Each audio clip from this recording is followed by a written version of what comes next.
Bon, aujourd'hui il pleut pas, donc j'ai décidé d'aller à Leipzig voir la ville, la grande ville en fait qui est à côté d'ici, histoire de découvrir un petit peu cette partie de l'Allemagne. Donc là je vais aller prendre le bus puis le train et ensuite je vais découvrir Leipzig.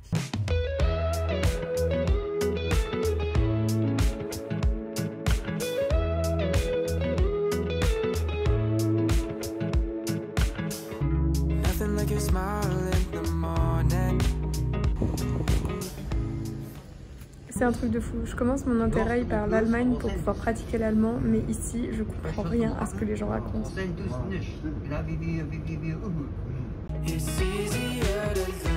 Et bien nous voilà à Leipzig. Première étape, café. Hallo, kann ich ein Medium Hafer Cappuccino mit Lemon? Ce que j'aime trop ici, c'est qu'ils ont toujours du lait végétal et c'est juste trop bien. Et bien allons découvrir Leipzig. J'ai visité l'église Saint-Thomas qui était trop stylée, même si on n'avait pas le droit de prendre de photos, mais comme tu as pu le voir, ça m'a pas empêché. Donc là on est à l'université de Leipzig et il y a un bâtiment qui est trop stylé, genre lui, c'est trop cool. Tu vois l'extérieur, c'est que de la pierre comme ça, c'est hyper beau et ensuite on a du verre en grand bandeau, j'aime trop. Du coup j'ai décidé de dessiner ça et voilà un peu ce que ça donne.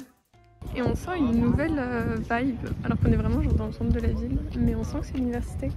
Il y a plein de jeunes. Donc le bâtiment qui est derrière moi, il s'appelle le Paulinum et en fait il a été construit en 2007 par l'architecte Erich von Eckerath. C'est un bâtiment du coup moderne qui est plutôt très stylé, qui a été construit sur les ruines d'une ancienne église. Du coup en fait ça c'est l'église de l'université et c'est l'une des dernières églises d'université en Allemagne. Je suis rentrée dans l'université.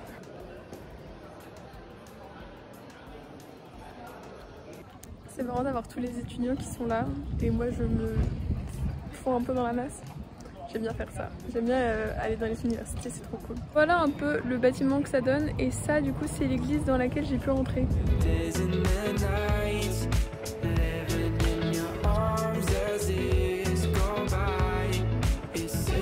Bon ça c'est la place typique de toutes les villes allemandes, c'est-à-dire des bâtiments un peu historiques et on a plein d'endroits pour pouvoir manger, c'est marrant, c'est très traditionnel. Ce genre de toiture me bute, c'est vraiment très allemand, genre t'as 5 étages dans le toit, c'est un délire. J'en ai profité pour observer la belle architecture et toutes les belles façades qu'il y a à Leipzig. Par contre, délire la banque de commerce. C'est trop mignon. Bon du coup maintenant il fait beau alors je me balade juste dans le centre de Leipzig tranquillement, histoire de profiter un peu.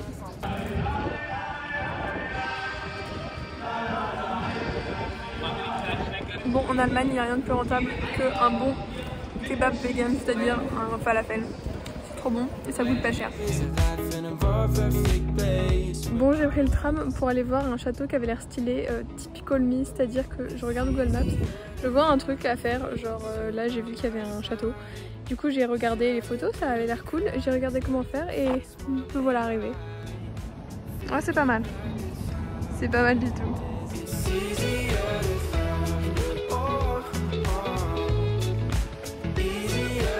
Donc c'est un château typique rococo qu'on peut voir, donc notamment avec la couleur claire un peu pastel qu'il y avait tout le temps pendant l'époque rococo et surtout ce genre de choses là qui sont du coup des décorations qu'il y a vraiment partout dans les trucs rococo. Donc voilà un peu à quoi il ressemble et c'était du coup une résidence d'été à l'époque, donc il a été construit vers 1755, un truc comme ça.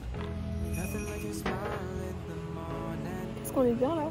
C'est tellement calme, c'est tellement agréable. Ça c'est un truc que j'adore faire, c'est aller me promener dans les quartiers résidentiels des villes.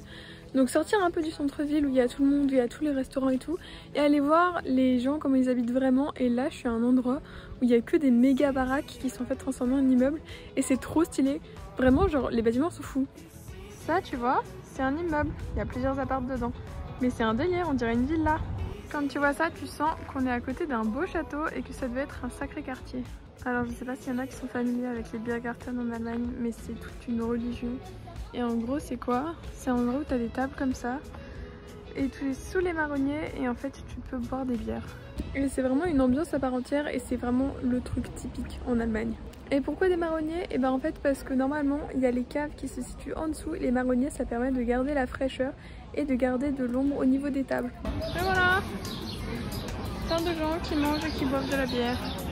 La particularité, je trouve, des villes allemandes par rapport aux villes françaises, c'est le fait qu'elles sont vachement larges. Il y a toujours des grandes rues, t'as des lignes de tram, t'as pas mal de transports. Je crois que je suis arrivée dans un endroit hippie, c'est des anciens bâtiments désaffectés qui ont été totalement repris. Avec plein d'œuvres d'art et tout, c'est trop cool. Du coup, c'est un endroit qui regroupe des artistes et des artisans et il y a aussi un théâtre d'été et plein d'activités qui sont organisées et tu peux te poser tranquillement dans ce genre d'endroit qui est hyper cool.